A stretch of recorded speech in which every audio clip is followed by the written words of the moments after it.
Our Jonathan Givony has an article on ESPN.com, and he had very interesting insights into the plans the 76ers have for the draft. Remember, they got in the lottery the third pick. I can already see your face. This is what Givony wrote. He wrote, some teams expect the Sixers to be active in trade conversations with names such as Kevin Durant and Lauri Markkanen as potential targets in packages that could include Paul George and the number 3 pick. Marcus, why did you react that way when we began this? Because I'm just tired of the Sixers just trying to do so much, right? Like, you've already been switch guys out in and out. You just had James Harden. Now you got Paul George. Like, are you going to bring Kevin Durant here and it doesn't work? Now, what happens if that don't work? Like, right. Now, what's the conversation? Like, let's get a healthy Embiid. Let's focus on that first before we talk about going to get a guy like Kevin Durant. And you've seen what happened in Phoenix. I'm not sure if that's a better situation. Giving up the 3 pick when Joel Embiid has got really not much left, not much tread left on the tire. It's clear, right? Getting him healthy and keeping him healthy is a challenge at this point. They are stuck with that contract. You're not moving it, but giving up a 3 pick. Tyrese Maxey is a young player, and he's a dynamic player. Wouldn't you want Jared McCain, before the injury, looked like he had a future. You're going to give away a future core like that to just try once again to chase a championship for Embiid? That makes no sense. Bottom line, I'm going to do some math. Sometimes we do math on this show, Marcus. We do some math. Okay, so a healthy Joel Embiid plus Tyrese Maxey plus Kevin Durant next year equals what in the Eastern Conference? I would say championship. Yeah, but the main factor is Joel Embiid being healthy. Yes. Like, I don't even think you have to add Kevin Durant. I think you have to start there. Like, you can't just jump and say let's get this guy, let's get this guy. You have a great core. But that's not really optional, right? Like, is that even? Just starting with a healthy Joel Embiid, I'm out of the room. I just walked out. Just start with that part. That has never happened before. You got to write that in pencil, and it'll be erased before you finish writing it. Like that, he's never healthy.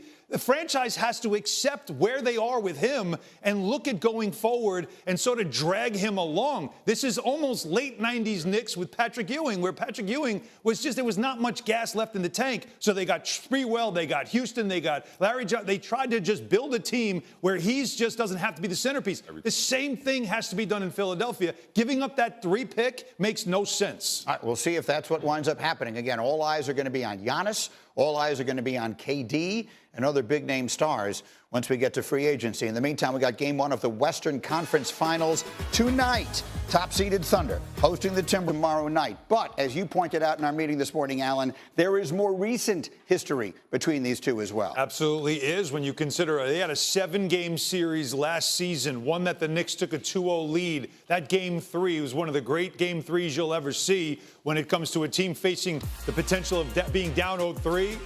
And then the Knicks were seconds away from it until Nembhard hit a great shot. Then this thing goes to 7. Why? Knicks had a couple of injuries. They had a Game 7 where they were they were put together by gum and glue. In this game, Josh Hart's playing with an injury.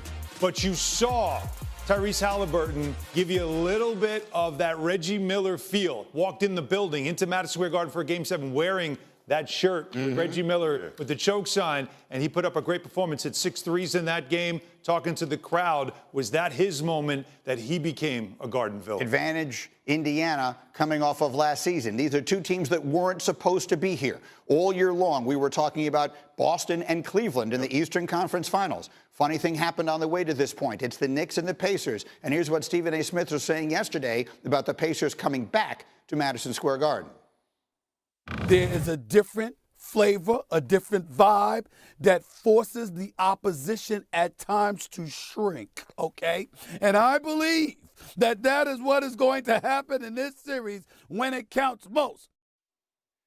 It's interesting, really, right? Madison Square Garden is the biggest stage in the sport. For as bad as the Knicks have generally been for the last quarter of a century, it does remain, like they'll say, it's like playing Broadway. And I think it's sort of It separates players, has been my experience watching it. There are some guys who love it, who rise to that. And there are some, as Stephen A. is saying, who do shrink on that stage. Yeah, man, the Garden, like, I had a small stint there, right? We didn't make the playoffs, but the one thing that I admired is every night is sold out. Every night is sold out, so you have to come. Like, these fans are into every game.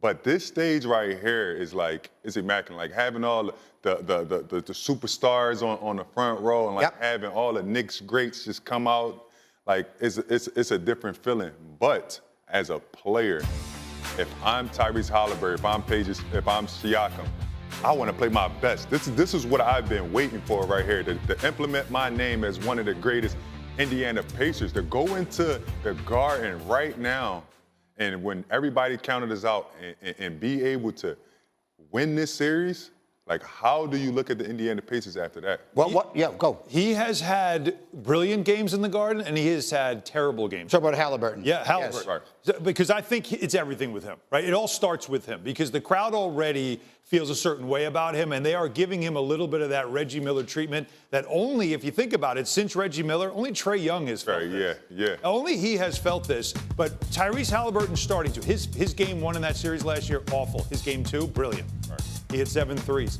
His game 5, the Knicks took a 3-2 lead in the series. His game 5, he was terrible in that game. I mean, really bad, but his 7, that is the one that you wonder, does he build off of that knowing I've had success in this building, I've clinched a series in this building, and does he generate more of that Reggie Miller energy in this series and turn it into even more drama like we remember from the 90s? So I want to give credit to our man, Brian Windhorst. So at the very beginning of the playoffs, literally the day the playoffs were starting, all of our analysts will send in notes. I was reading his notes, and his notes on Indiana were, this is a title contender hiding in plain sight.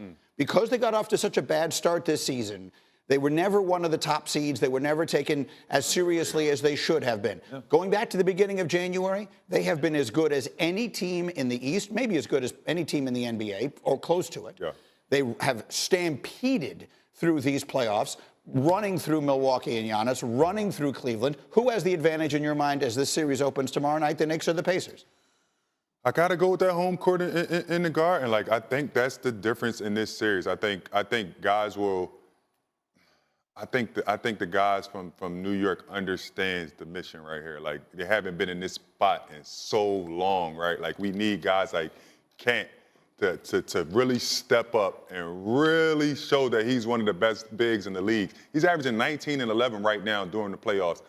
He has to take that up. During the regular season, he's a 24 and a 13 guy. Like, he has to play to that style of basketball. And I think if you could get him to play at that level, I think the Knicks win this series. You saw that in Game 6. Destiny and faith are not just dancers at Rick Cabaret. It is also something that the Knicks are feeling right now. This team is feeling that right now.